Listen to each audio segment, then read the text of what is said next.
Still some people coming in as why I'm primarily distracted. Okay. Welcome all of you again, and thank you for your interest in our Engineering Change Lab Future of Licensure initiative. We truly appreciate having all of your voices here today as part of this discussion. Last year, we updated our vision, our 5-year vision for Engineering Change Lab.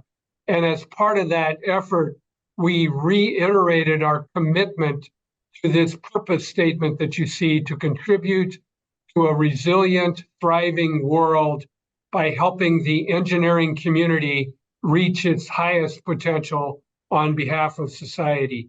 We are grateful to those of you who are contributing to our work through service on our board of directors and our committees. And if anyone is interested in learning more about our work or our plans for the future, please reach out to me after today's event. I want to begin today's briefing by thanking NCEES for their ongoing support of Engineering Change Lab, and in particular for their support of our Future of Licensure initiative. Because of the support of NCEES, we were able to engage our research partner on this project, Dr. Kingbin Sui of the University of Maryland, and his team, who you will hear from shortly, to conduct the background research and alternatives analysis that was integral to this project. Thank you to Carl Tenander and Laura Sievers, who are representing NCEES at today's event. I also want to thank our Future of Licensure Steering Committee that has worked on this initiative over the last 2+ years. You can see their names on the slide, and many of them are here today as participants.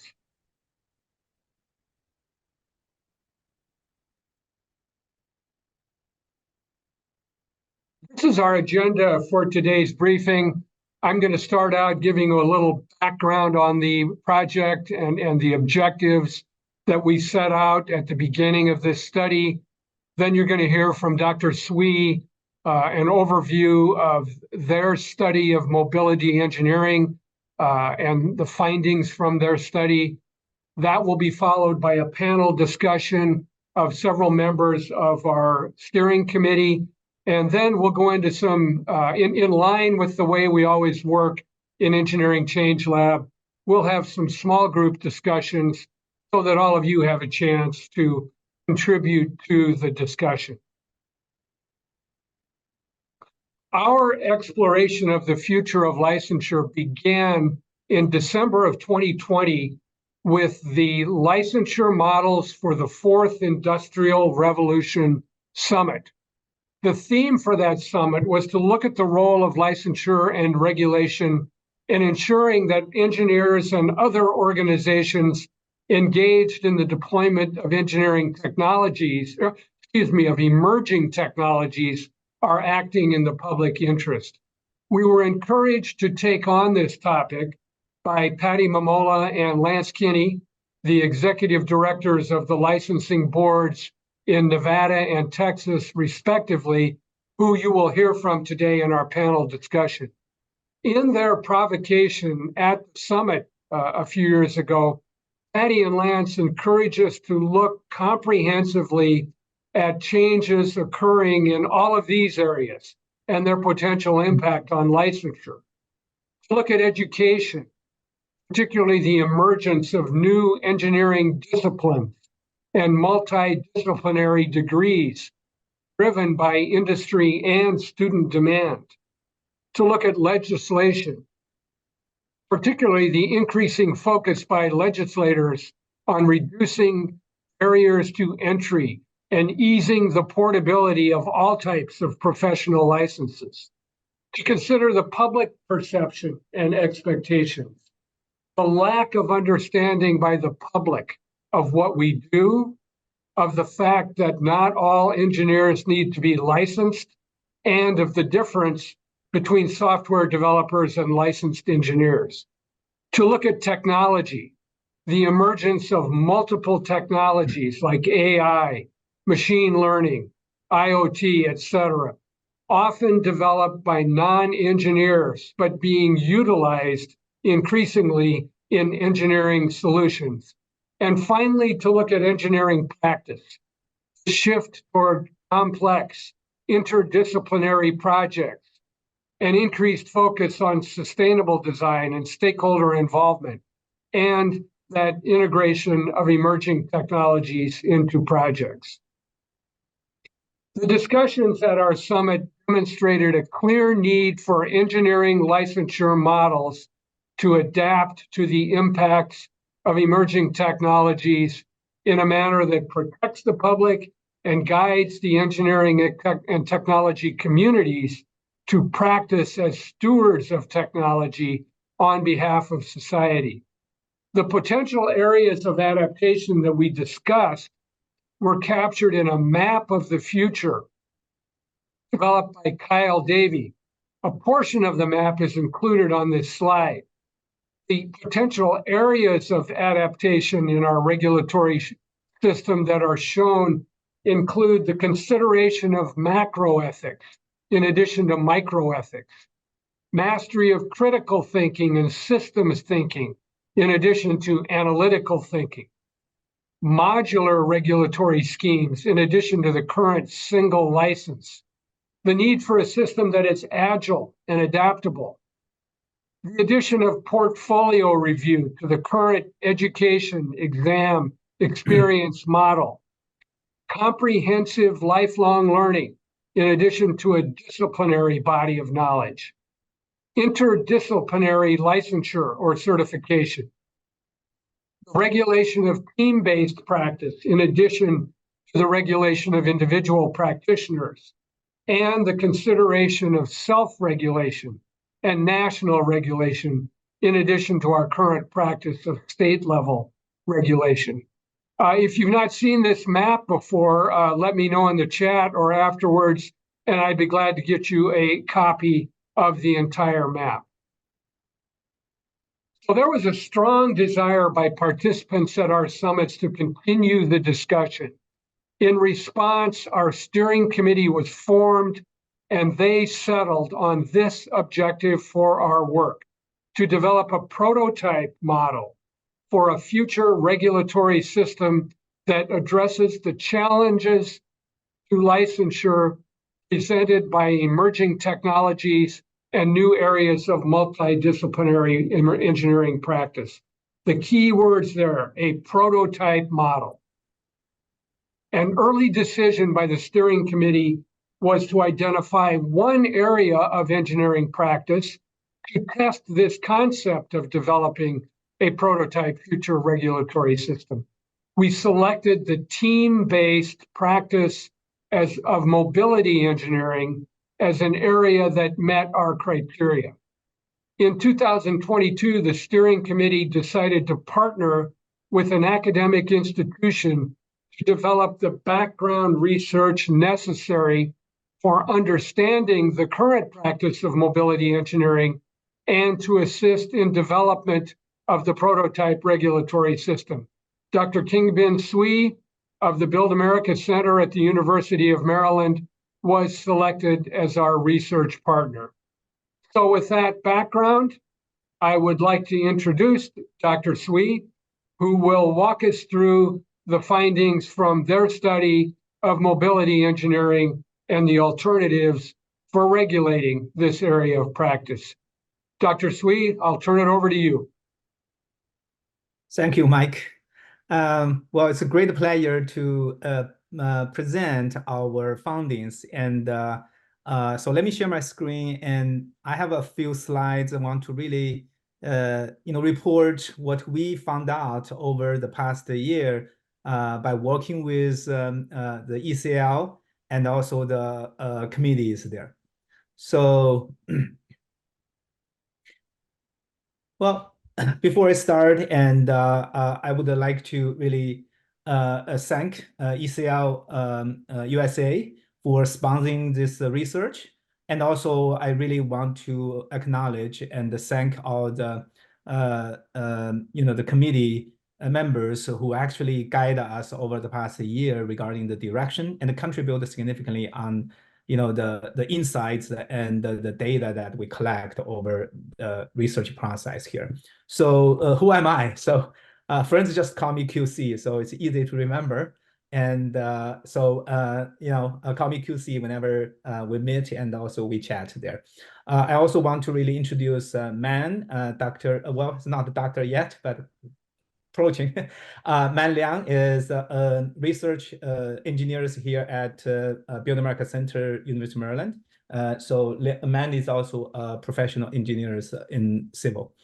So for people who has no knowledge about Build America Center, so I'm quickly introduce that it's a research institute housed at University of Maryland, and it's a great pleasure that we have this opportunity to work with ECL. And we were excited when we have this opportunity, and we see the visions from the Engineer Change Lab regarding how we should really form the future engineering practice there. So it's a great pleasure. And the Build America Center actually tasked by that. And our vision is also try to really conducting the cutting edge research, but also educate our future generation engineers there.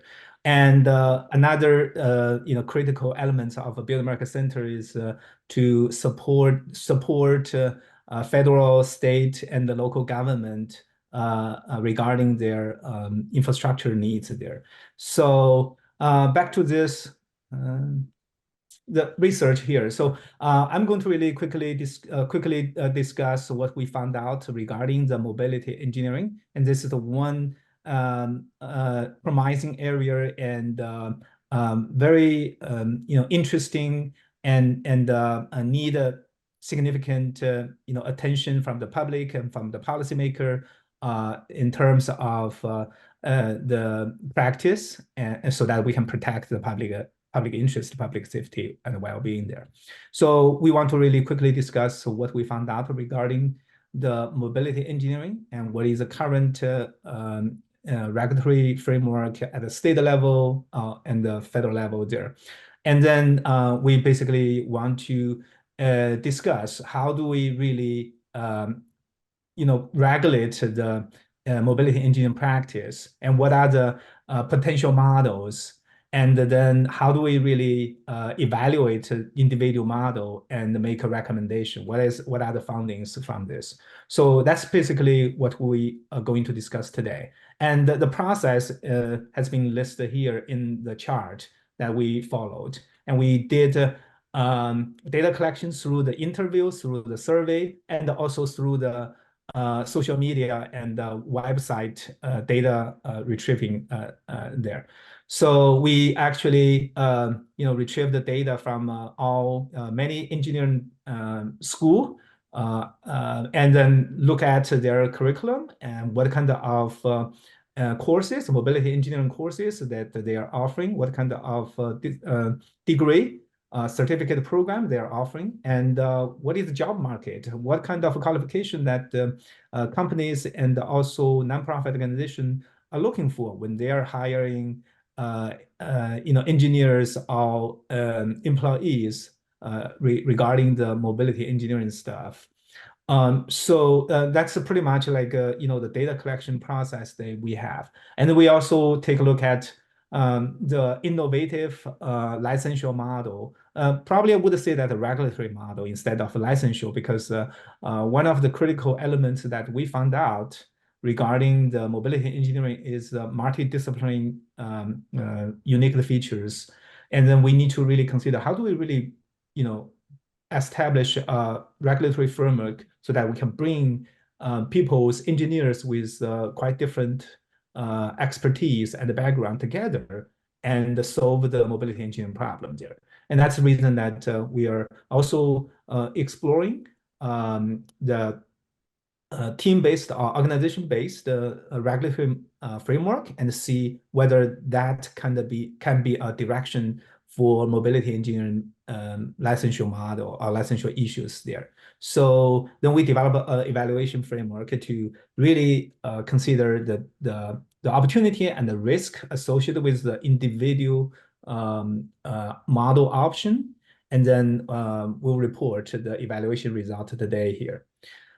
So let me quickly go over why we're doing this. I mean, a lot of things that you see, autonomous vehicle, connected vehicle, that come to life, right? So it's not the future version. It's in daily life, and we have to face that. And engineers need to also consider how we can really design our infrastructure to really accommodate this kind of autonomous vehicle. And so the mobility engineering service become so critical that really reflect the innovations, the fourth industrial evolution that we are currently in. So we are considering that this mobility engineering as one area that we can probably, I would say, conduct some experiment and see what will be the potential regulatory frameworks that that fit this the fourth industrial evolution there.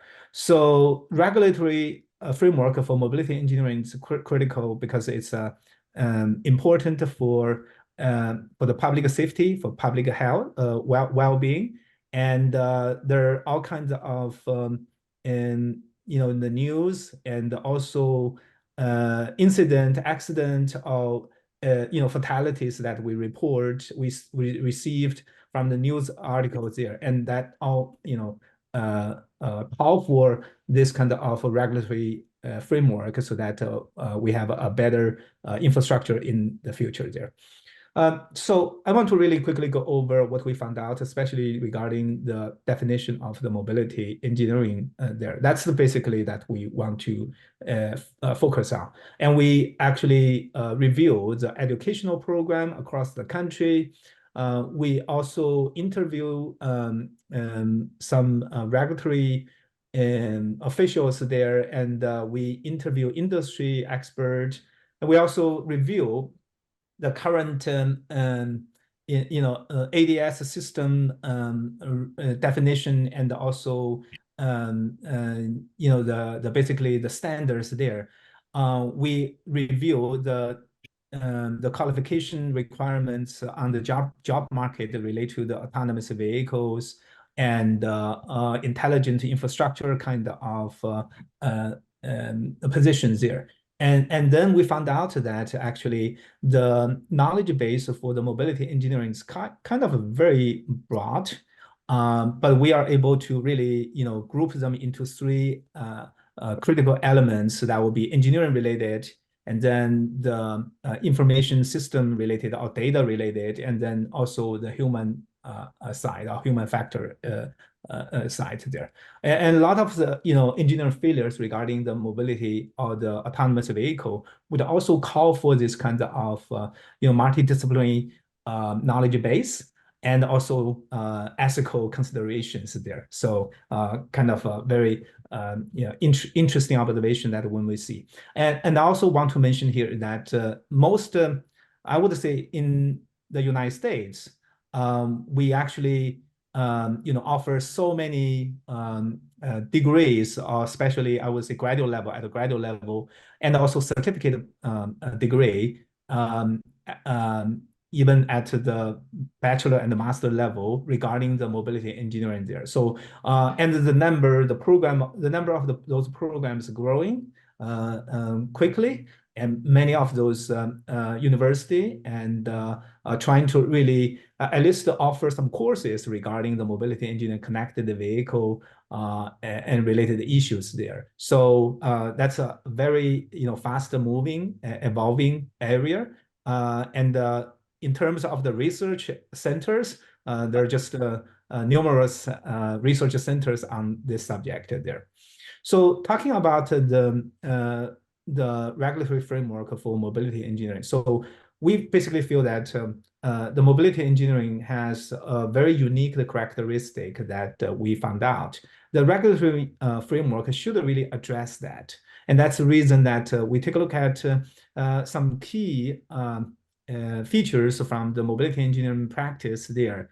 And what are the critical issues that we need to consider when we are identifying, even sometimes develop a new regulatory framework, and then evaluate those regulatory framework. And those unique characteristics should be the foundation that we need to address there. And that's the reason when we talk about the innovation and the fast evolution of the mobility engineering there, then we need to really consider how do we ensure that the framework is adaptable, flexible, and maybe I would say agile, so that it can reflect the new innovations or new advancement in the mobility engineering practice there, or even sometimes it's technology. And also, and we also need to really consider here is that the multidisciplinary area within the mobility engineering practice here. So we might not able to really regulate some of the practice, especially for example, the IT system there. It's very difficult to regulate those areas, but many of the mobility engineering practice would really require, or at least require, employee or engineers with computer background or system background there, which is typically is not a widely regulated field that engineering practice has been focused on. So that also call for the regulatory model. Should we really consider license or even certificate level, even in terms of the multidisciplinary features here? So should we consider like individual based or team or organization based? Do we need to really consider the exam based, or maybe just the performance based, based on the past experience or even peer review on that? Do we need to really focus on the process, like checking whether you have all the knowledge, all the basic expertise, or maybe we should really also incorporate the engineering practice, what you have done, what your team has done, your organization has done, to really get to that kind of license or maybe certificate to work on this. Because of the mobility engineering practice across the countries, many times that it probably is not like a physical infrastructure asset. The engineering practice can cross the state line there. So is this kind of regulatory framework fit into the local jurisdiction, or maybe we should really consider a national level of regulatory framework on that? So are we targeting the vehicle only, or are we targeting basically the vehicle infrastructure and also basically the connection between the vehicle and the infrastructure? So a process-based versus the service-based also would be a critical question that we want to really discuss. So all this kind of discussion, actually we documented from some conversation with the committee and the industry professionals. And then we document some insights from a large number of experts and in the phase 1 report. So Mike is going to share that also, the phase 1 report and also the phase 2 report that we are going to that covers the evaluation part at phase 2.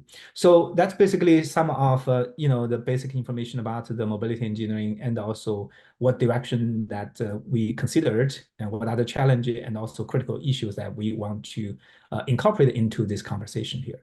A quick summary about the legislation level, because there are some existing regulatory framework already, of course, especially right now, well,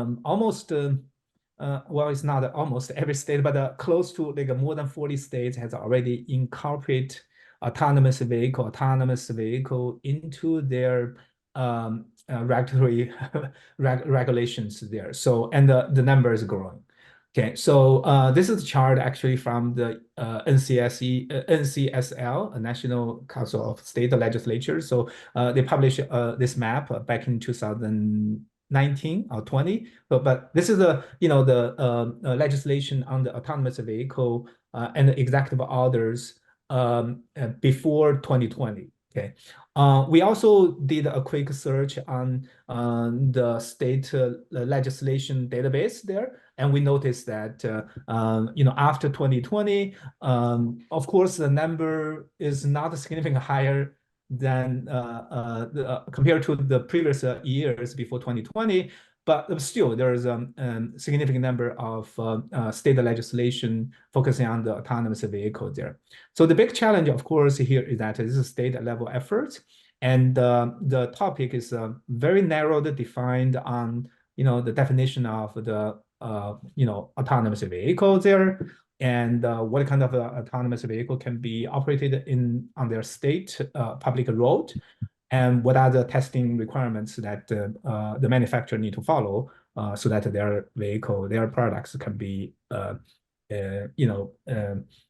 can be accepted in the specific states there. So still everything is evolving, and at the federal level, there's no established even the standard on this kind of autonomous vehicle there, and we are looking for also the regulatory framework at the federal level. But the current situation here is that we are not expecting that very soon. But this is the one area in terms of the practice that we want to consider. So back to our question here is that what can we do from the society level, not only the federal government, the state government here, because we are the engineers that we are the actually the professional to really practice this mobility engineering. So we from society perspective, and we have this nonprofit organizations actually taking the leading roles many times to form engineering practice across the different disciplines there. So it's a great pleasure that we can work with Engineering Change Lab USA for this subject, and we actually organize a few workshops together and try to really compile the expert opinion. So this is the one picture that we have the ECL committee members visit College Park, University of Maryland here, and then we have a one-day meeting and just to discuss what kind of regulatory framework that we can propose to address basically the mobility engineering unique characteristic there. So and especially special thanks to Kyle. Kyle so really serve as the moderator and a great conversation. And you can see that all the posts that we use on the glass wall there, and we capture all the discussion and then prepare the draft framework, and then later on we have like a virtual workshop last 2 hours, so that we present the workshop result, and we discuss the draft framework, and then the committees provide additional comments, and then we summarize the comments and develop like a model options so that we can conduct the evaluation there. So that's typical. That's the process that we follow. So we are really grateful for all the support from the ECL and also the committee, and help us to really develop some interesting study and result here.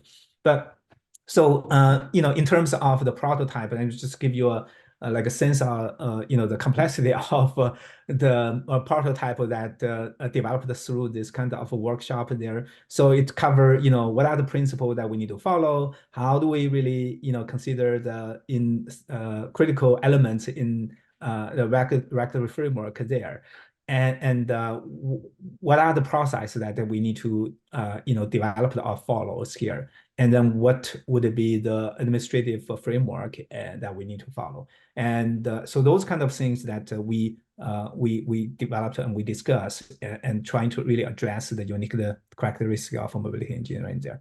And there is one thing also I think that I especially want to mention this to Mike. Mike was always mentioned, how do we really market and educate the general public?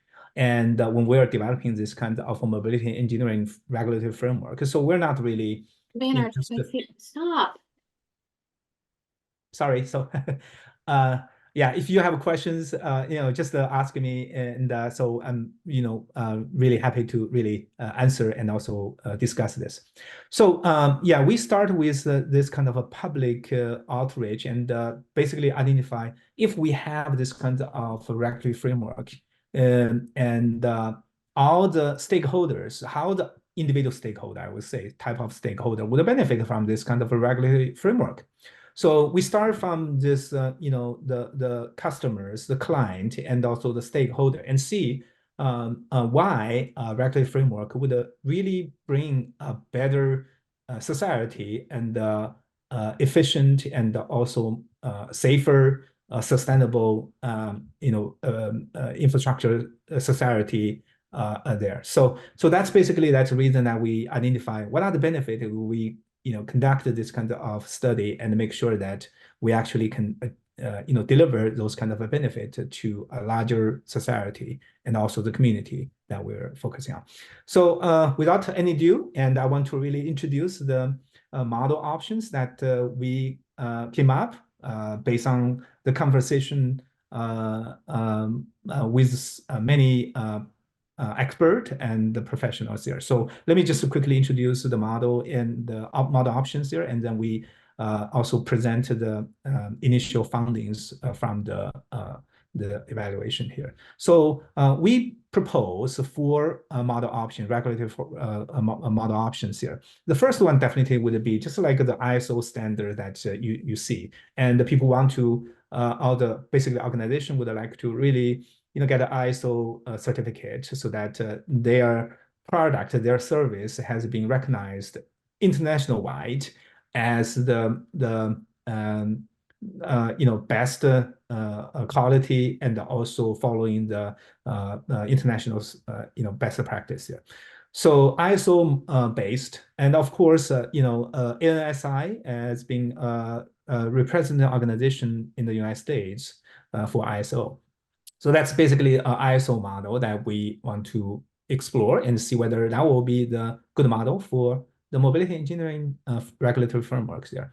And second option, basically, we say that, well, let's just think more crazy and just consider the big futures and also the visions in the future are there. So can we really have a totally new mobility engineering license or institute that focus on the mobility engineering regulatory framework as a separate institute or organization there. So what are the organization? What are the principle? How do we really have this process elements? There is significant question that we discussed and also proposed in the process of the evaluation that we actually developed there. Of course, this is the initial thought about the mobility engineering institute as a separate a process and the regulatory body for mobility engineering regulations. The third would be leverage the existing NCWES framework. Let's just build a new PE license, start a new PE license in mobility engineering, and which actually we would consider as like a business as usual model that we can just start a new one and much easier compared to other type of process because NCWES has been implementing this different type of PE license for a long time, and it will be much easier to do that. We consider as a baseline for all other models there. Then more different one would be that it's different from the typical NCWE PE license. Can we have like a separate type of licensure model? It's not really a PE license, but it's based on the PE, and we have the organization-based certificate program there. So I'm quickly go over the model here, and then we will discuss the how do we evaluate and compare those models here. So ISO standard definitely would be good because and it really reflects the international best practice there.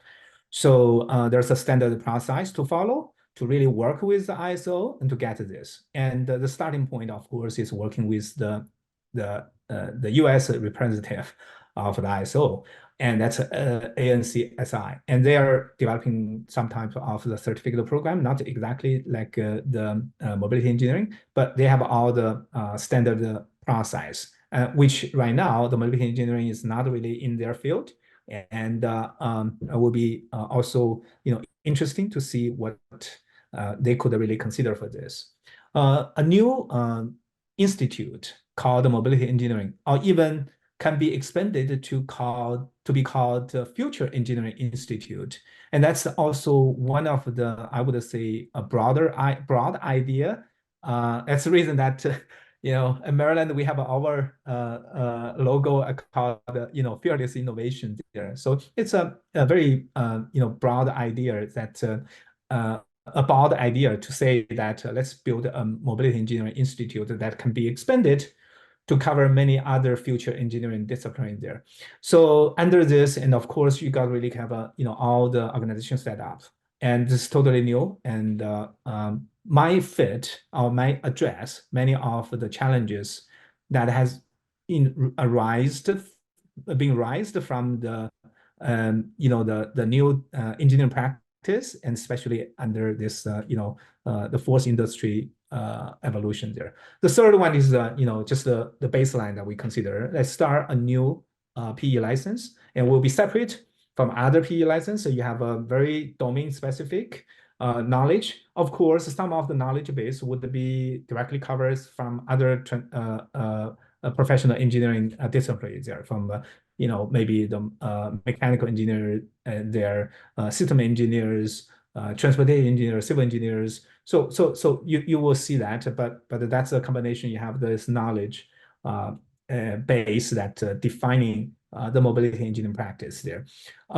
And another one would be still based on the NCEE existing model, but it's different from the current model, which we call this like a team or organization certificate there. So within this, you have to be a PE first, but based on the features of the mobility engineering practice, and we see that you got to really have some people from the civil engineering side. You got to have some people from the system engineering side and the mechanical engineering side. So then the organization that consists of those kind of expertise with the PE license there, of course, and will be certified as a mobility engineering organization, something like that. So that's the team-based, based on the existing NCEE model. Of course, this will be different from the current NCEE membership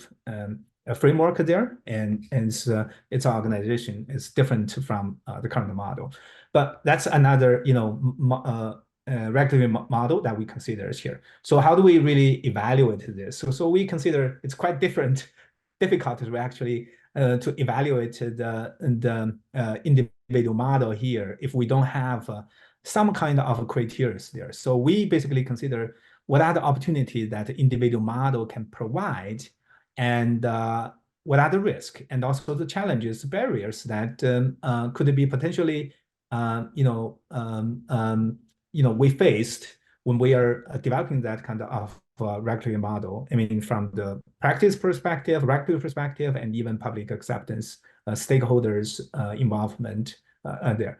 So we have this basically the criteria. Then we have a roundtable, a virtual conversation with the committee, and then we got basically some insights on the criteria there.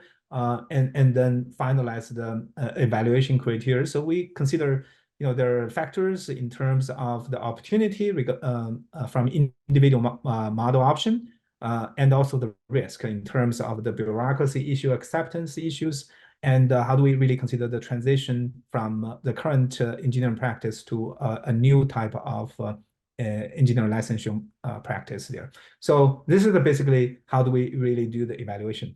I want to really show the quicker result first before we jump into the detail about the individual evaluation. So the left side of this chart actually demonstrate the overall evaluation of the four regulatory model options here. And you can see that the option 3 basically is the yellow dot, big dot, which is a baseline from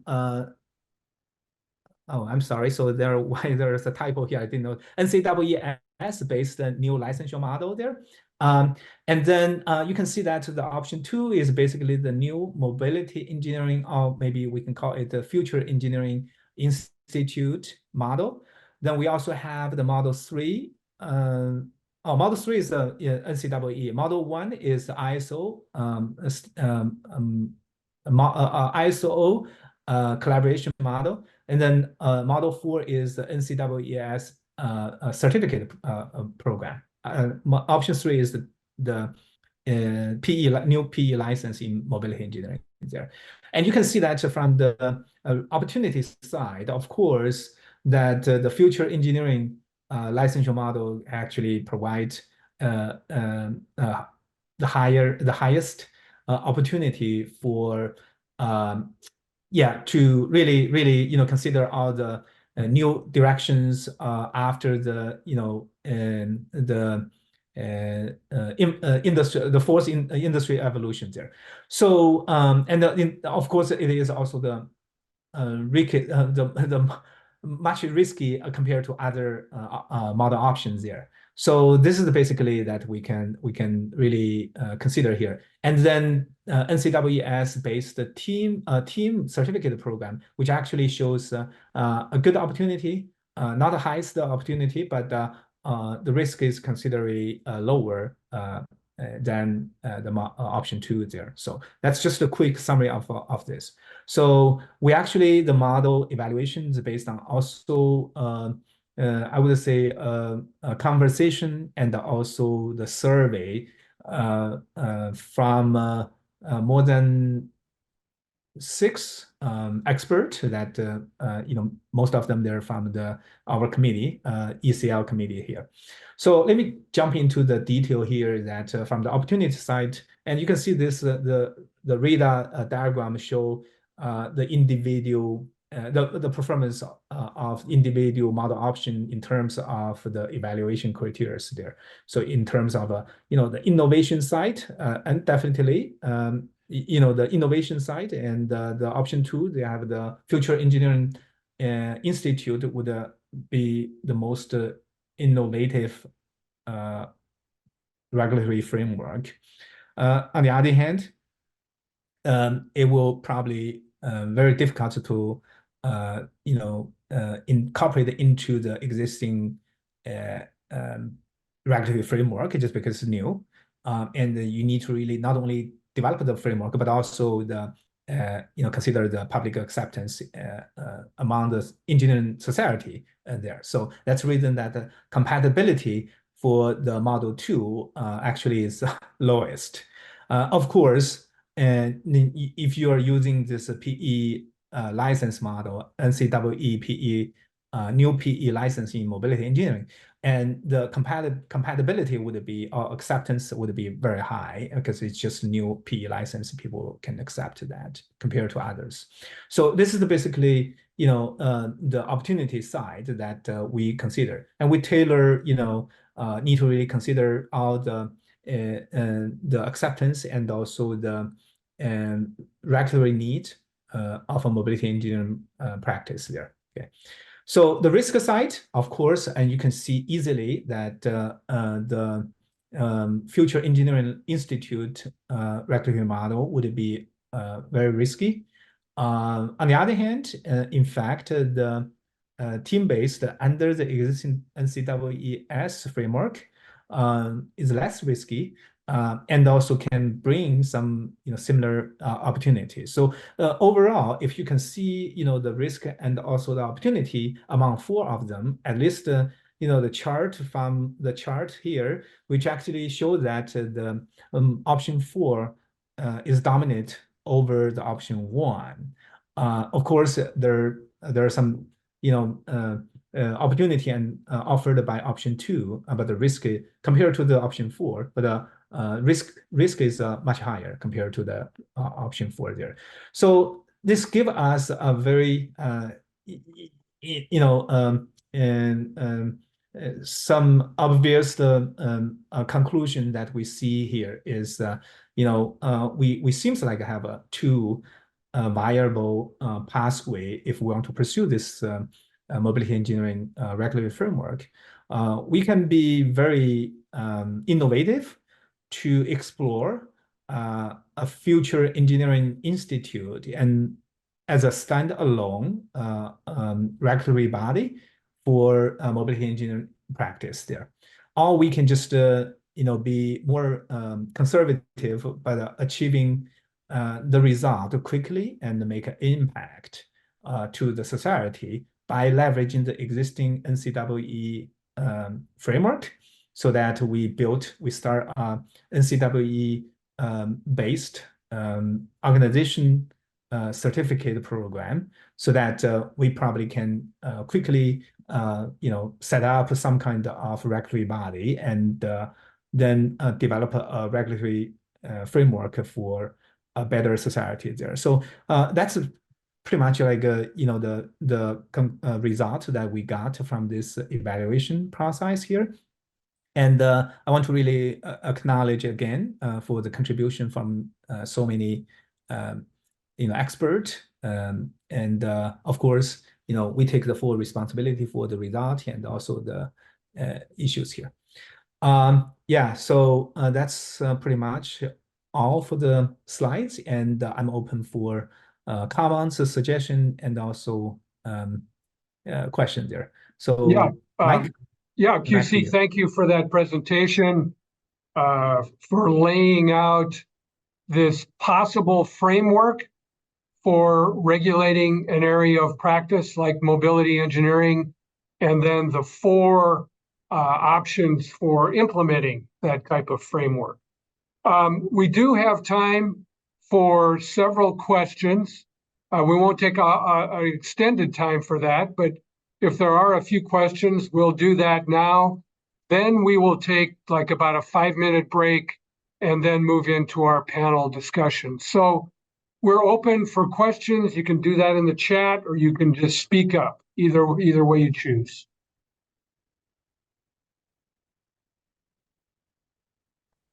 Hello, everyone. I have one ready to go. Go ahead, Vincent. To the researchers and team that worked on this, is there any precedent for team-based licensure systems? Where can we look into any existing framework for that? Excellent question, actually. So, team-based is not really a licensure model. That's the reason we changed to, it's not a licensure model, it's basically a regulatory framework. That's the reason the terminology change. So it's pretty much like a certificate for team or for organization there. I mean, team sometimes, we trying to use the team and the organization interchangeably, just because the team is not really an official kind of unit, right? So change can team changes. I mean, so it's very difficult to say. But organization, on the other hand, could be a registered, a body, so that you can really have that certificate for that.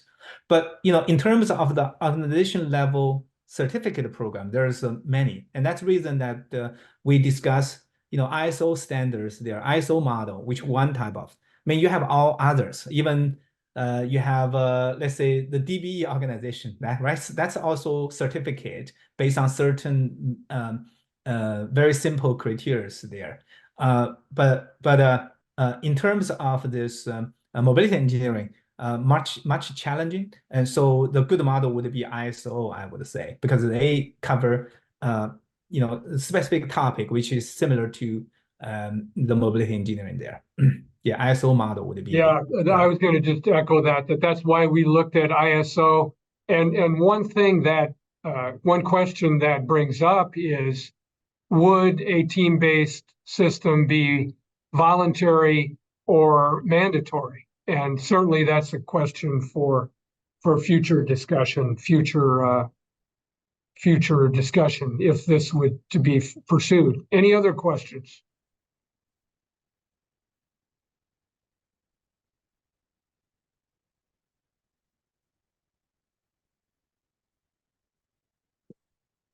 Going once. So Going I got twice. just quick one Steve? follow-up, Mike. I mean, Yeah. on the, on the ISO example, can you give examples? I mean, for those of us who are not that familiar with ISO, I mean, what is an example of an industry or an organization that would be ISO certified for something that you could kind of compare to this? I might Okay. need help. The one area that I had some exposure to a number of years ago was you can get ISO certified for quality management. You know, Correct. that's one area. So any other examples are welcome. Yeah, sustainability. So you have that organization as a sustainability 14,000. So that's a criteria, the standard. And many organizations that you see that they have 14,000 sustainability kind of.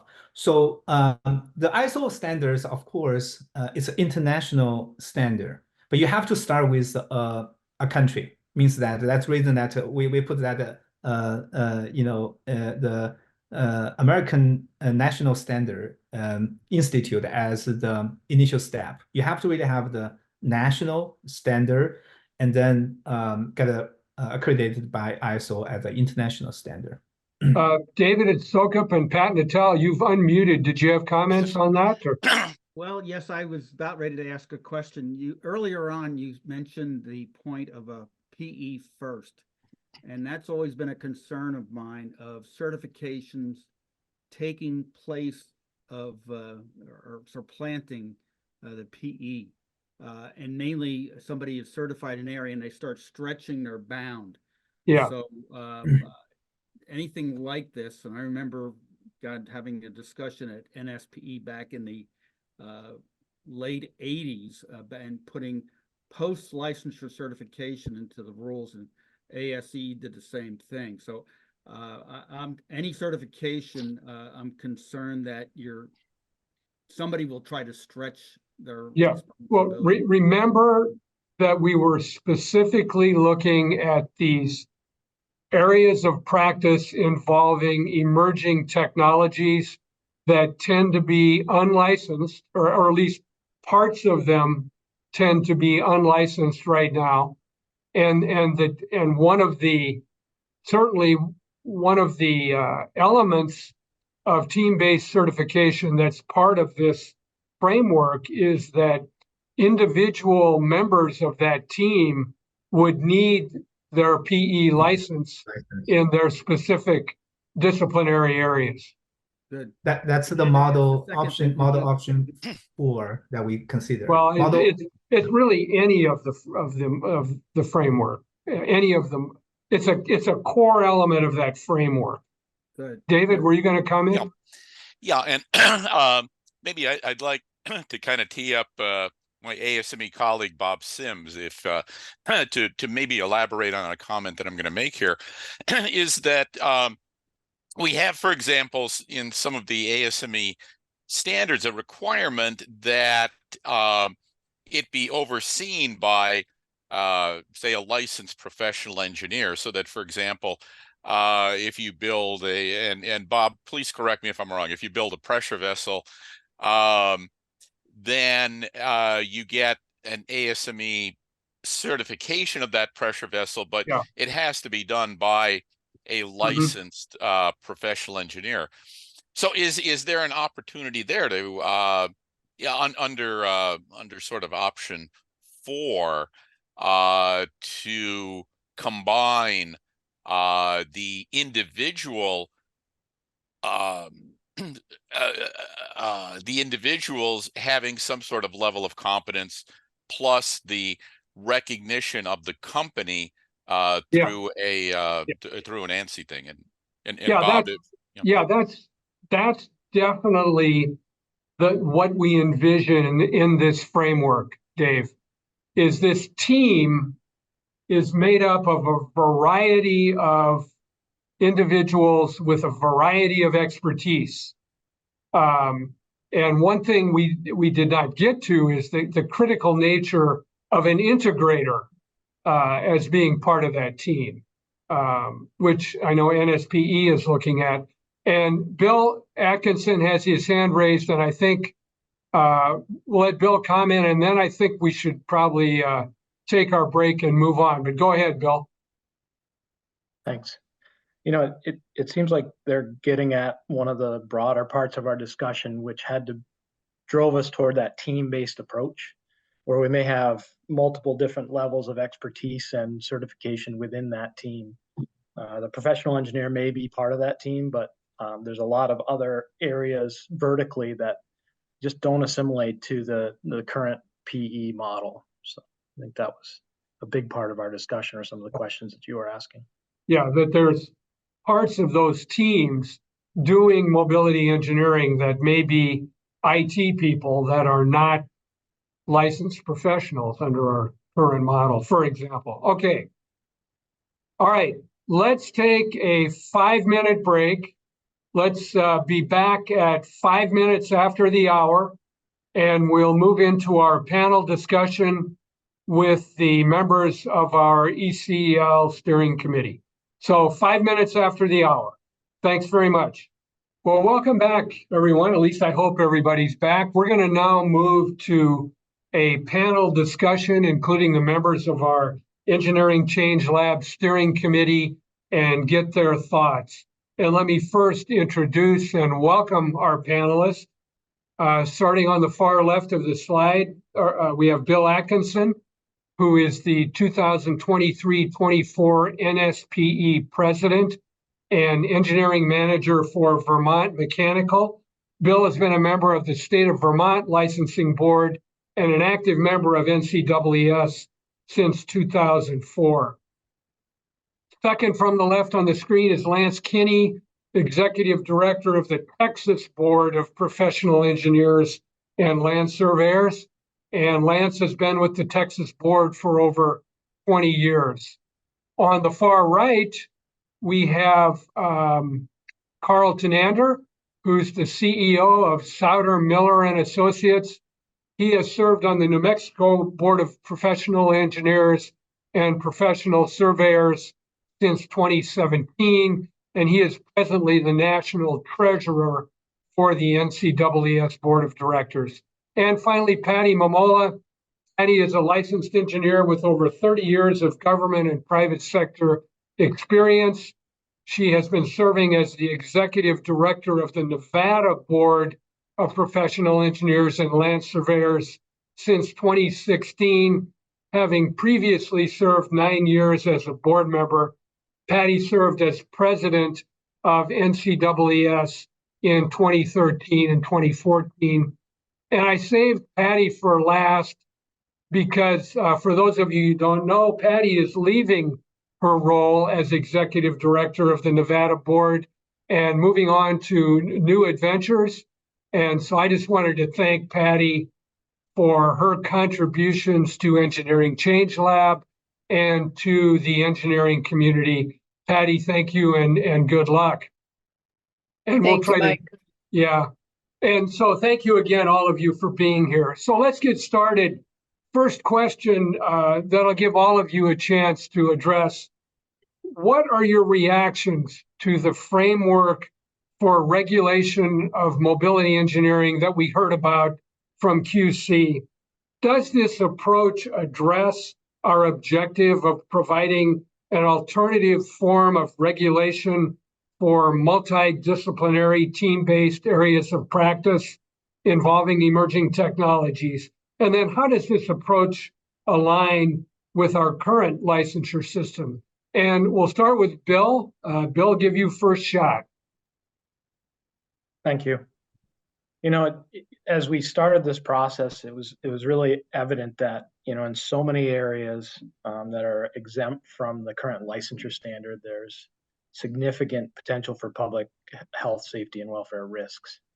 And so as a group, having to throw all of the constraints off, it kind of opened our eyes to coming up with something that could be broadly accepted. You know, the unfortunately, the current licensure model, although it works well with the areas that it regulates right now, is so rigid that it's very difficult to encapsulate items that maybe produce more of a product as opposed to engineering services. It seems like the paths that we have now, would work well in parallel with the existing licensure model and perhaps use parts and pieces. But I think that the methodologies that we use to come up with some of these items and having to throw off all the constraints really helped us on that path.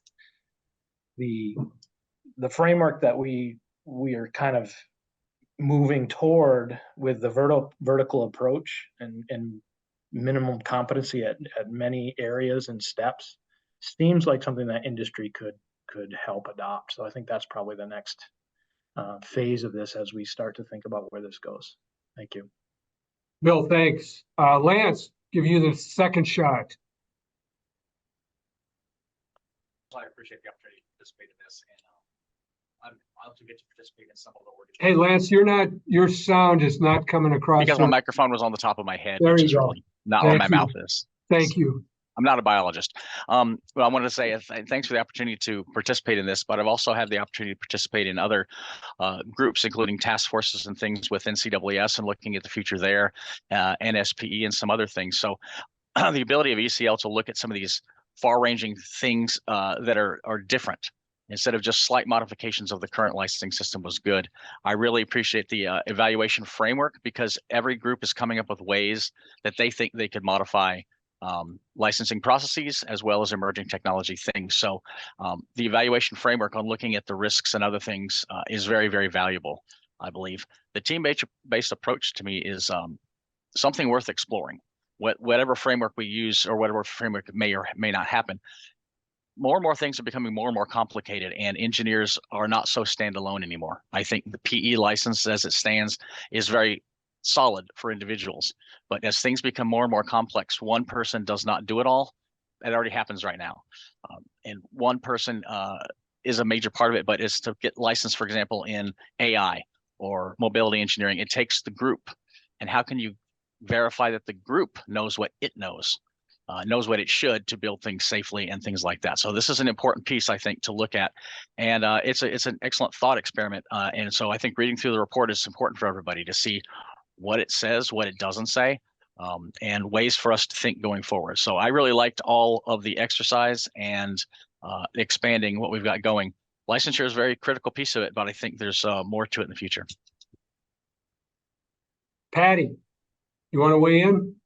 Yes. What I want to say is, the value that Engineering Change Lab brought to this whole exercise was it allowed each one of us to get outside of our silos, of our separate professional organizations that we represent or that we've participated with. And I think any one of the models that's been proposed or presented by QC is viable, right? But the details, the devil's really in the details of what that might look like. And it also provides us an opportunity to think about it, not just with those 4 options, but maybe there's other options for us to consider. And the application is more than just mobility engineering. We have robotics. There's other blended degrees they're starting to emerge. And I think it's important to continue this dialogue and work towards something. Doesn't mean that we can't change gears at some point and look at something different. But really, if we're, as regulators, especially if we're about public safety, should we not be considering how we might regulate these blended disciplines, these emerging degrees? And another thing, we need to think about too is the current licensure model works for 20% of graduate engineers. What about those other 80%? And if we continue to erode away the 20% that are currently pursuing licensure, because that's what the licensure model works for, those numbers are going to become less, and eventually we could have licensure become extinct. So I think there's a number of significant issues we need to consider as we work through this and consider what our options are for the future of licensure. Thank you, Patty. And let's go to Carl Tenander, and then Bob Sims has his hand raised. We'll take a quick comment from Bob, although we want to really hear from all the panelists here. But Carl, go ahead. Yeah, I don't want to plow the same ground that the other three have already covered. I don't have any disagreement with any of those things. I think they're all excellent points. What I would say first off, and just with respect to my representation of NCAAS today, the board and the group as a whole has not really had a chance to look at this yet. This is a relatively recent production. So actually I expect it to be a topic just in the coming week. So it's that quickly going to be on board. But one thing I will add that I don't think has been mentioned is that the idea of interdisciplinary group licensing is not foreign at all. It's being looked at, I think, in a way that's certainly innovative here towards a new technology. But I would mention firm licensing, which is held in a lot of jurisdictions, combines multidisciplinary approach already to singular products, very complex products. So I don't think it's all that foreign and all that different. We're just looking at it at a different magnitude and at emerging technology. So I think there is a path that can be developed and implemented in a manner that we're all going to live to see. So. Thank you, Carl. Bob Sims, you've got your hand raised. Got a quick comment in this area? Yeah, I just wanted to emphasize that one of the important things that I think has to happen is we need standards in this area. And those standards could include qualification requirements for the practitioners of the standard. Dave Sukup mentioned before that some of the ASME standards have requirements for PE certification. And those do have qualification requirements included in the standard. Not all ASME standards do that. For example, not all pressure vessel standards require PE certification, but the ones that do have some qualification requirements. So I think that needs to be a part of the discussion. Yeah, that development of standards is the first step, whether it's done through NCAAS or whether it's done through a new Future Engineering Institute. But yeah, you're right on that, Bob. You have to have the standards by which a team would be judged to get that certification. All right, let's go to a second question for the panel. Going way back to our summit in 2020, one of the key areas of adaptation that was talked about at that time was that the need to be adaptable and agile in how we regulate the practice involving emerging technologies. Do you think the framework that we've developed can help with that idea of adaptability and agility and help keep up with the pace of technological change? Lance, I'll give you first chance there. Well, I think one of the things going back to the summits that we talked about is the PE license, and the time to build a PE test is very long. You have to get all these requirements before you can do that. And as emerging technologies hit the ground running, the current framework is definitely stressed. By the time you spend possibly 5 to 10 years to build an exam, people have already been practicing in an area that's evolving, and the exam is a challenge to get people licensed in that area. It's already happened with software engineering at NCAAS. Not saying anything bad about the NCAA system. It is wonderful as it stands, and it can be good for long-term things, but as things hit the ground quickly, it's difficult to do that with the current system. So I think the new framework, both some of the proposals can be helpful that way, as well as, like I said before, I like the evaluation framework. So as future ideas come on board, the ability to evaluate whether they're good or not and then implement them is very important. So yes, I think the framework writ large is very helpful, and some of these solutions might be good in that way. As Bob mentions, having those separate standards or certifications and then having PEs plug in and plug out as it goes is good. So I'll just leave it with that and then hand it off to the next person. Patty, what are your thoughts on adaptability and agility? Just briefly, I think any any of the 4 options presented provides adaptability. And again, as I said before, really the devil's in the details, right? How you actually plug in the various aspects into each one of those 4 options presented. But yes, I think any of those 4 provide adaptability that we need for emerging technologies or new disciplines. Carl? I'll agree with Patty. The only thing I'd maybe add to that is to say that there is that, I think, an obvious balance between agility and risk. Making a decision too quickly without enough information, adds risk to the situation. However, you don't want to, the phrase escapes me right now, but, wait for the perfect, and instead just sit here and not move forward. So. Yeah. And Bill, what are your thoughts? Yeah, I mean, certainly this was a big part of the discussion as we went through these options, trying to figure out what that need is and what the balance point is.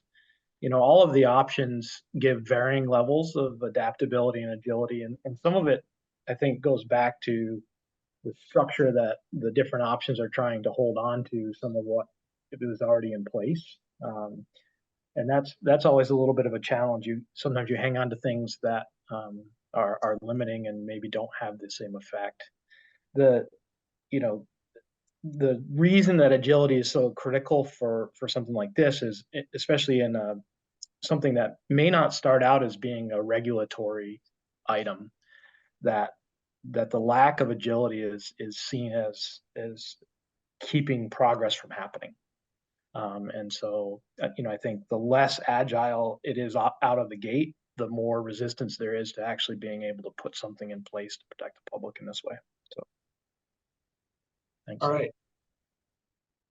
Okay, let's go to a next question. So when we began this inquiry into the future of licensure, the question or the challenge was that there were multiple areas of practice involving emerging technologies that were proving problematic under our current regulatory system. So can this approach that we heard about, this team-based certification of mobility engineering, be applied to other areas of practice involving other emerging technologies? What are your thoughts on this, Patty? Let you go first. I think the answer is yes, probably. One thing that comes quickly to mind is, currently we do plans in 2D. I mean, from a regulator's perspective, what comes to mind is currently we do plans in 2D, even though they're probably designed in 3D, we make them 2D, and then we go back to 3D when we build it. Well, we need to figure out how we can do that better. And that kind of goes with this team approach thing, right? So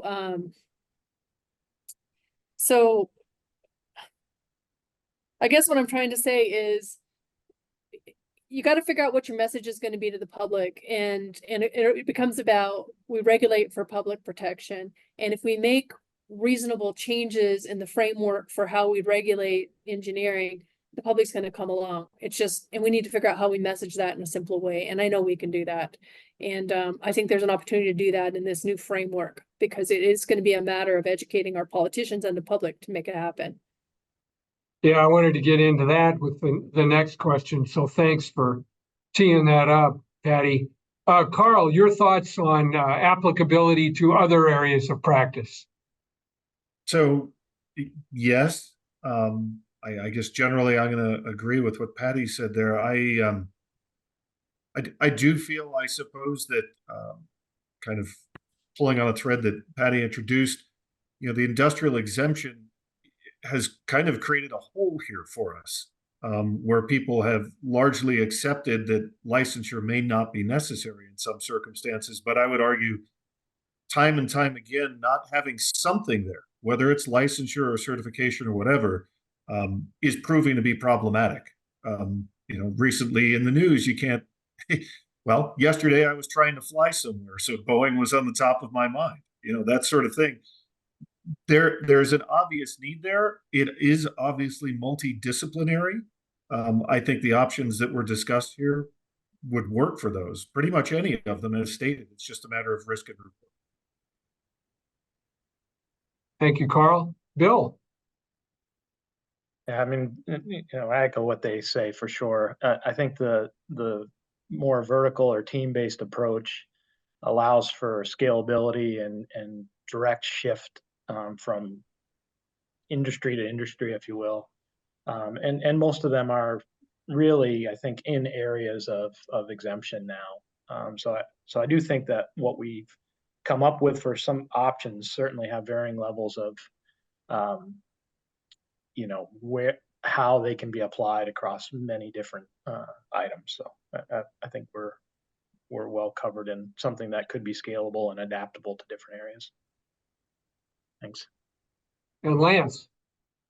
I won't rehash what a lot of people said, but I'll build on Carl's piece. I think going into the future, it's absolutely adaptable to other things with some pluses and some minuses. You can change those things as it goes, but also the industrial exemption as things come in and come out of it, and as people work to, it would work for current things that are currently exempt, if you will. And as they move back into licensure, we've had this debate amongst ourselves.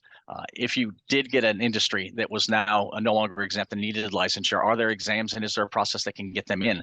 Maybe there is, maybe there aren't, but some things would definitely fit into this model. For example, aircraft design. It's a team-based approach with a lot of different things. So what test would all those people take? So instead, you would maybe certify someone as a group that you have the right people on the right project. So it can be used for things we have now as well as new stuff. All right, let's move to probably our last question for the panel. And Patty started this discussion of unveiling this to the public. Early on, I talked about all the areas of where the public does not understand the licensure issue having to do with engineering. So can this approach that we're proposing in the framework as an option be communicated to the public in such a way that it will increase trust in engineering and trust in new technologies? And Carl, you get first shot at this in terms of, can we use this to help with communication with the public? That seems like a live wire question these days. Yeah.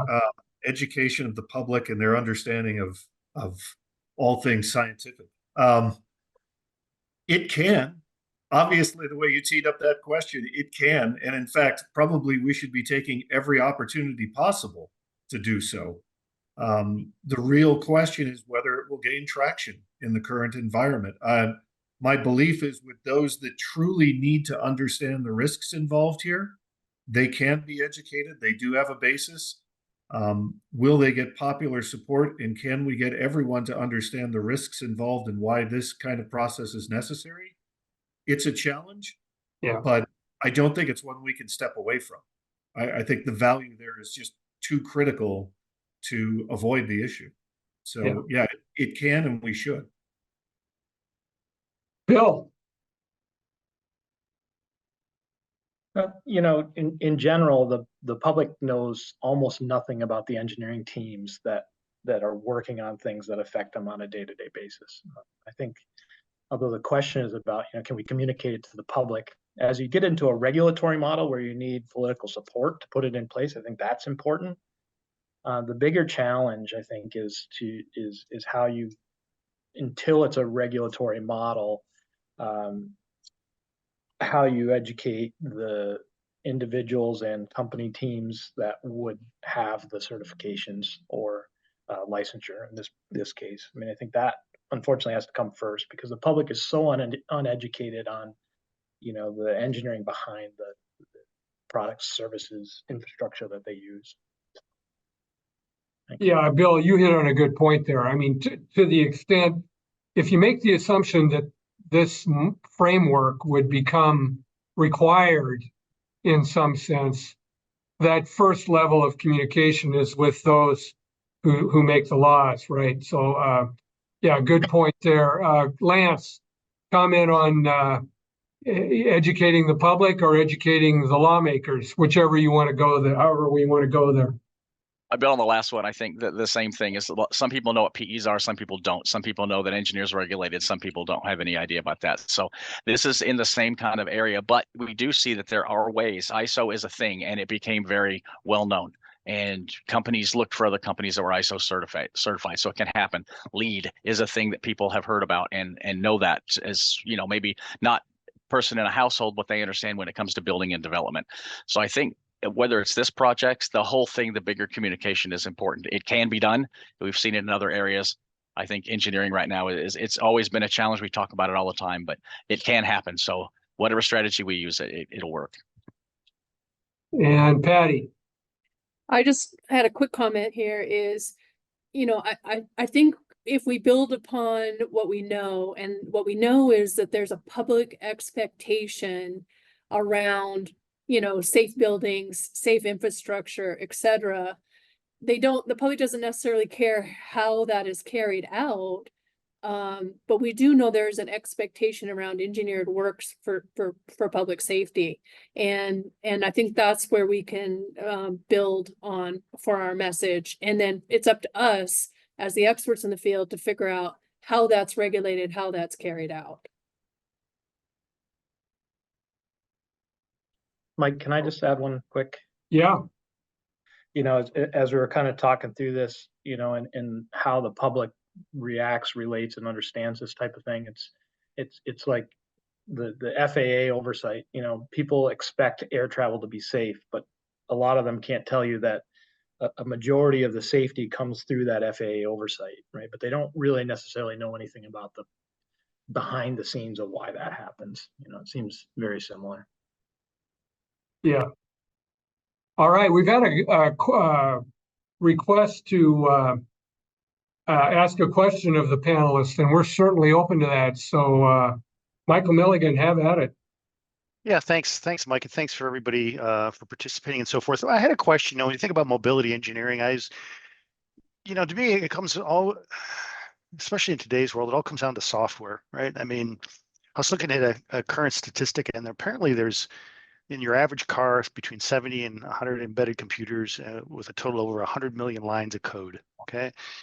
And I know that, you know, there's over the last years, there's been lots of technology advancements for safety and public safety, and, you know, sensors that keep you from rear-ending a car ahead of you, keeping you in lane, and all that sort of thing. And so I know we talk about interdisciplinary engineering, but what about the computing? Because to me, that's the overwhelming impact that we, especially on the autonomous vehicles and so forth. I mean, yeah, there's lots of other sensors, and we can build roads and all that to accommodate. I get all of that, and I'm not kind of downplaying it, but it seems like the software is the overwhelming impact. And I know for a while, the NCWS had a software engineering PE license that I think still offered, but it wasn't really that popular and so forth. So could the panelists talk a little bit about the software part of it? Because it's computer scientists to a large degree, I think, that drive a lot of this. Bill, you've got your hand raised, so you kick us off. Go ahead. Yes, I came in first. Yes. No, so it's one of the reasons for me that the options in this group that really have that vertical integration, where you have multiple levels of certification and expertise throughout. And it's also one of the reasons that something like this is kind of parallel to the existing licensure structure, because a lot of those folks that you're talking about don't fit the current licensure minimum standards, whether it's education or some of those things. So I think the vertical model helps capture some of that, right? Where you have the software folks, and you may have 2 or 3 levels within that. So I won't take up more time. Thanks. So any other of the panelists if I want to comment on that? Mike, Kyle, actually, what I want to do is redirect this to QC, and in particular, I think important in one of the early models that you showed, that the 4 bodies of knowledge, that, you know, the 3 circles and the integrator in the middle. Can you speak to this, you know, the software IT side of that, which was one of the major bodies of knowledge that needed to be, you know, addressed by this type of regulatory framework? Yeah. Yeah, I think it's this one right here. Yeah. Yeah, go ahead. So, Go ahead, QC. okay.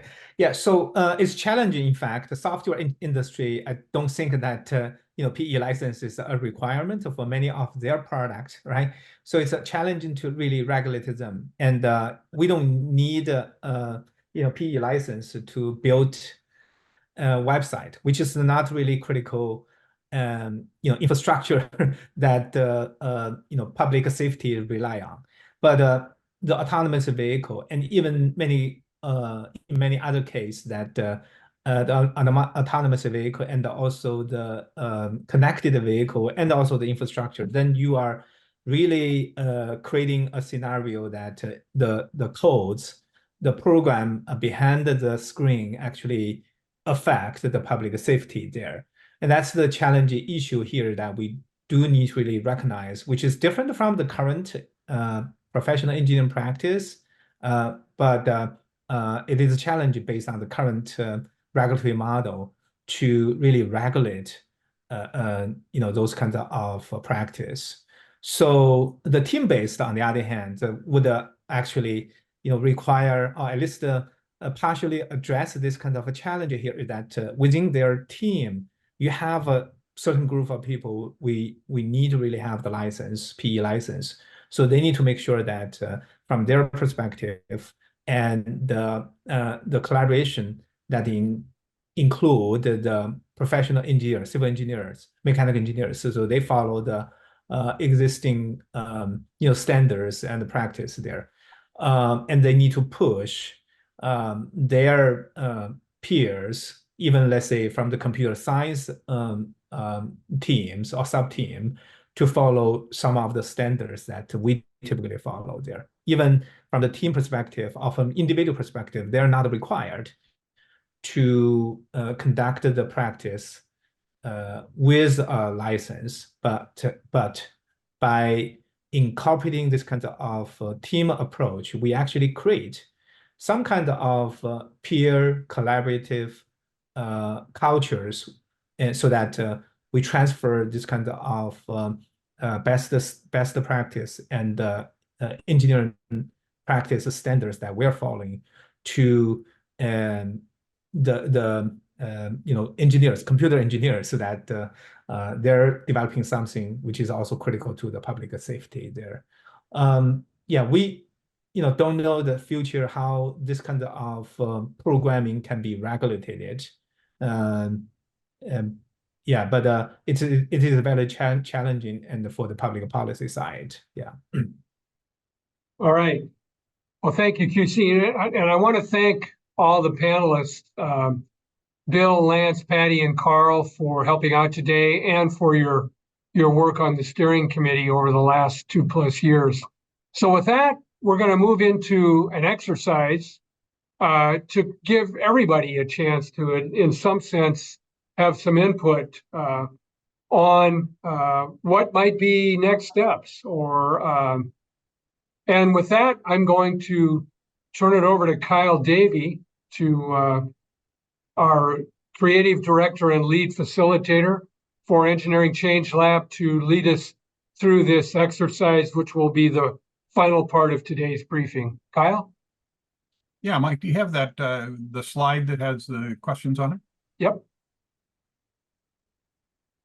Now, what we want to do is really just field a couple questions or put a couple questions to the group as we've had a chance to, hear about the prototype that was developed and, the way it was evaluated, the pluses and minuses, hear the reactions from the panel.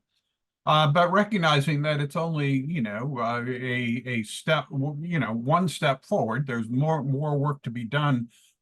And we want to try and, engage your thinking with regard to a couple key questions. One is, who else needs to be brought into the conversation about, not just mobility engineering, but this, the notion that there needs to be a new regulatory model represented by the mobility engineering prototype to address the emerging technologies that are coming with the fourth industrial revolution. Who else should we be engaging in this conversation?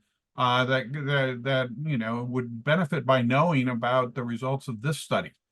So that's the first question. And that could be both within the engineering community and outside the engineering community. And and related to that, what strategies could the ECL use to communicate those results? So we're just staying in whole group right now. I want to give you all just sort of a brief moment to think about that question of who else needs to learn about the results of this initiative, who would benefit in terms of having been informed what this study is, the results are, and the work that we're doing with respect to it, and could be brought into the conversation to enrich it and to move it forward. So just think about that question first for about 30 seconds, and then I want to come back into whole group to see if we can harvest some of those thoughts.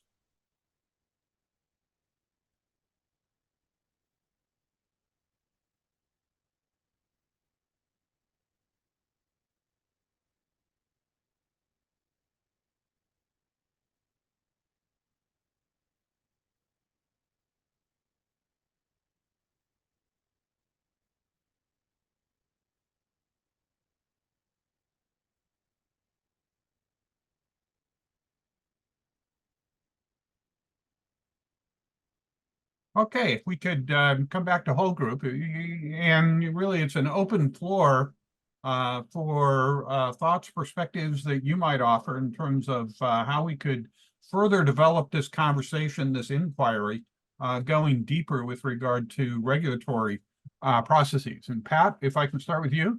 Sure. Just a couple of thoughts. You mentioned other groups that should be engaged. I think the Institute of Transportation Engineers, ITE, is one. And the second one is the institute within ASCE, the Transportation and Development Institute. Those are two that focus on transportation issues. That's two off the top of my head.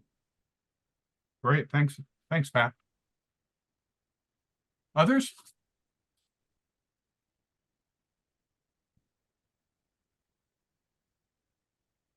Hi, this is Laura Severs. I would say that if you're going to try to regulate somebody that's not regulated, you need them on board. So it would be the people who are practicing that type of work, right? That's a very good thought, Laura. I mean, otherwise they're going to be your yeah, they're going to be your person against you if you don't add them to the conversation. Yeah. And I think that's why NCES works so well with the societies of professional engineers and the specific disciplines is that they're at the same table, as us. So related to that, Laura, I wonder, and I think, again, QC, you might comment on this as well. There's the engineers that are engaged in this, but what we also saw was the licensed engineers that are engaged with this work. But outside of that, in the engineering community, there's those other disciplines. We just talked about the software engineers and programmers, the systems integrator type folks, the people that are doing human factors, which all sort of reside in these teams that are actually doing the autonomous vehicles now, etc. And so would it also be, Laura, we could engage with individual PEs, but it's really sort of how to engage with if it is the automobile manufacturer or the Google vehicle or whatever it would be. Right. I don't know. Okay.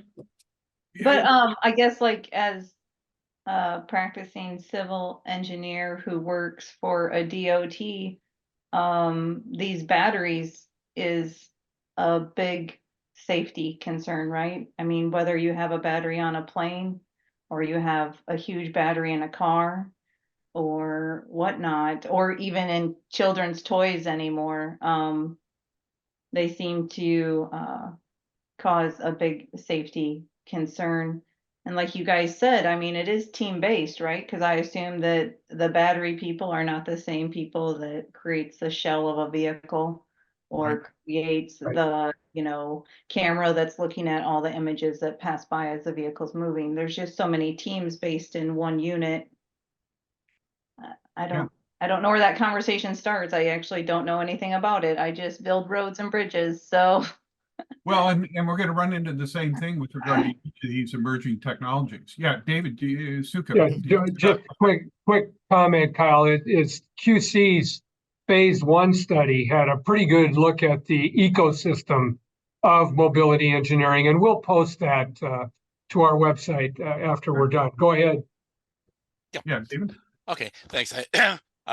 I risk bringing up a competitor, but the SAE, the Society of Automotive Engineers, I think that would be an important group to engage in. And in terms of I don't know, kind of communication strategy, it's striking while the iron is hot, where unfortunately there's been the you know, kind of the disasters of building collapses, Tesla vehicles running into people, the Titan submarine, that if you bring it close to home, the public sees, well, we could have done it better had we had some better people involved.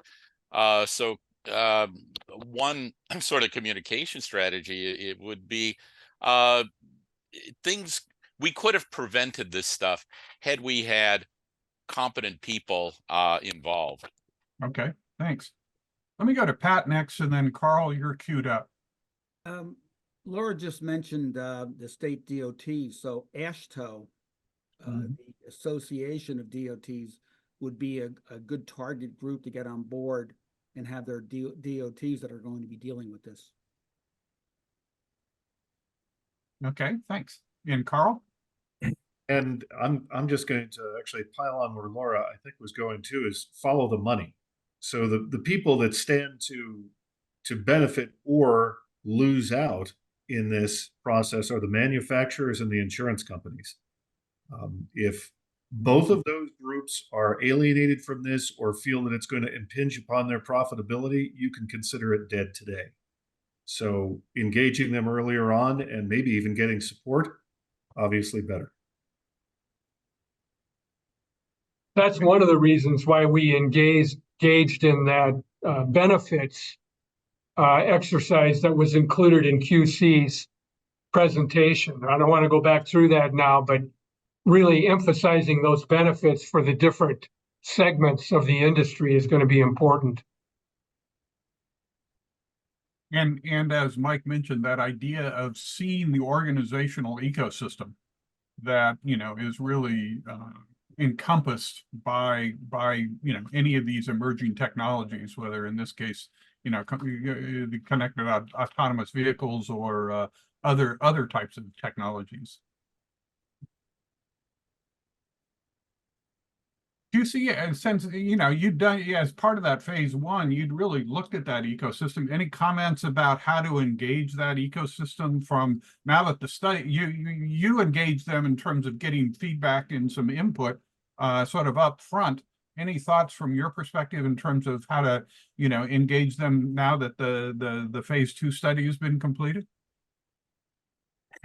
Yeah, I'm glad you asked that question. So the first well, the first impression I remembered from communicating with different stakeholders in this ecosystem, and everyone asked, what is the federal regulation? So most of the organizations are waiting for the federal regulation in terms of how they want to move forward.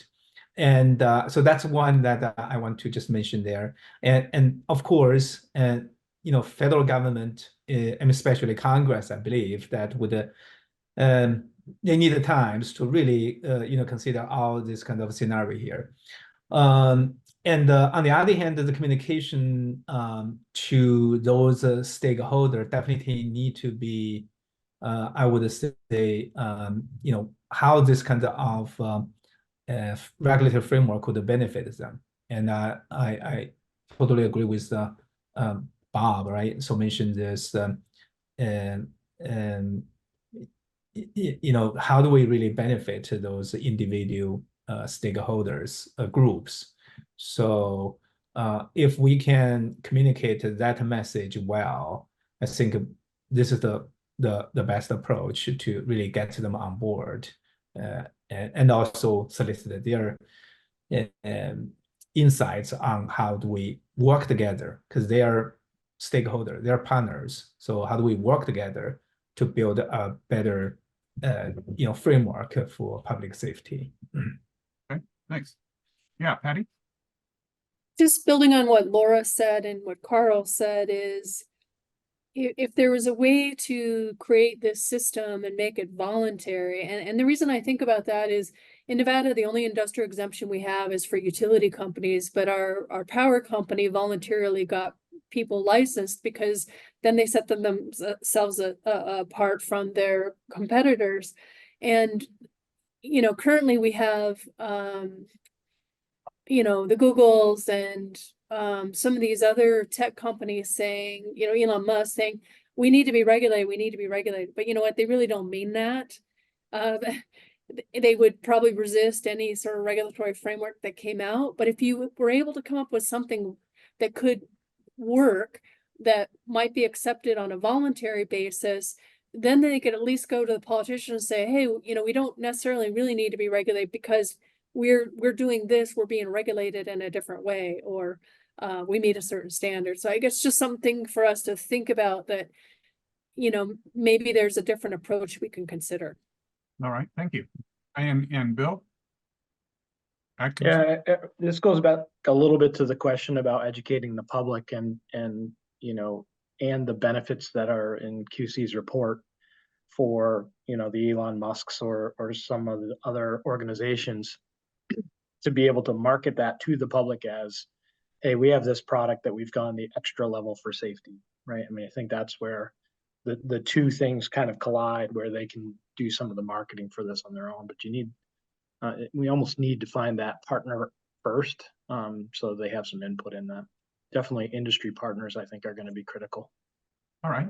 Let me field one more question, Vincent, about this one, and then I want to switch to getting the input and thoughts that people might have about how ECL should communicate or spread the message about the study and its findings. So, Vincent? Yeah, just regarding what Patty said about industry buy-in, and related to what Bill said, which is this would be a good opportunity to get insurance companies involved. If they could endorse a regulatory method that resulted in, lower insurance costs, then you would have, endorsement from them and the companies that are buying their products. Okay, great. All right, let me switch a little bit, and here we're really just soliciting input from all of you about, how the Change Lab could spread the message about the study that has been put together now and the findings. Any suggestions about, and David, you mentioned sort of strike while the iron is hot. Where should we strike? Where should, any suggestions about how we might communicate this, or particular forums or opportunities that people would see that would be good places or good groups of people to hear about this?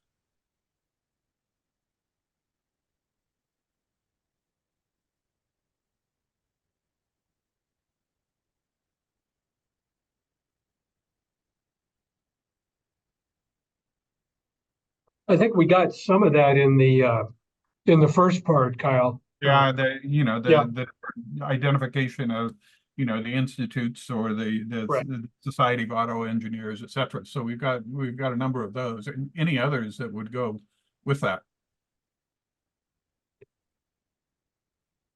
I think one of the things that I would, a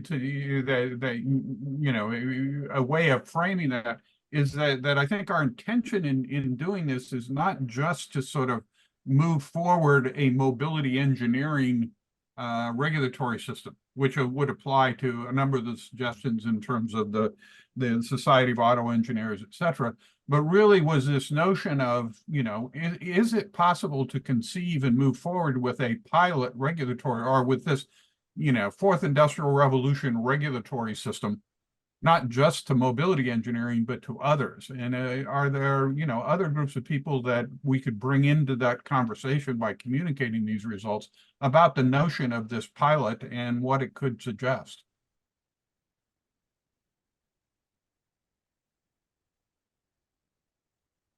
I noted, Stacy noted in the chat that involving state and local governments, maybe even city governments might be a form that we should think about. Yeah, Bill? To Stacy's comment, there was a large part of the discussion had to do with the breadth of where this licensure model would or could be accepted, and how do you, as I think QC said with the ISO model, it's something that kind of started at more of a national level with the idea that it would need to be potentially international. The more the smaller the bodies are that are regulating and creating those regulations, the more tangled they become, and the more like the state licensing boards, where they're all just a little bit different. They're trying to accomplish the same thing. So that's the difficulty. However, especially the local governments, they will create their own standard if one does not exist. So that's the challenge. Okay, thank you. Laura, I would weigh in here that it is far from a foregone conclusion that Engineering Change Lab should be taking the next steps toward regulation of mobility engineering. That was not our main objective. Our main objective was this idea of a prototype that might be applied to different technologies. And I think that that's the tone of the message that we carry forward as a group, Engineering Change Lab, to the extent that we move forward at all with anything, is that was our role. Laura, you had your hand up just for a moment. I see it's off again. Did you have something you wanted to follow up with, or are you okay? Oh, you had asked, how do you, I don't know, get the message out or whatnot, and I don't know, I don't know how many people have heard of Engineering Change Lab. I almost think that if Engineering Change Lab wants to get information or a conversation started about this, you almost have to find somebody who already has the stage, right? Okay. Finding those folks. All right. Well, listen, at this point, we're just a few minutes out from our stop time here. Appreciate the input there. We've got work to do in terms of the working group, deciding, what are the next steps that we want to take out of the Change Lab in terms of furthering this idea of licensure regulatory models for the fourth industrial revolution technologies. Mike, do you want to make some closing comments and close us out? Yeah, I just want to wrap up by, give me 1 second here, by thanking everybody again for being here. And I want to just let you know, we do have some upcoming events that you can see on the screen. In March, we're looking at the topic of moving from cybersecurity to cyber resilience in our next virtual summit. Then in June, we'll look at the engineering workforce of the future.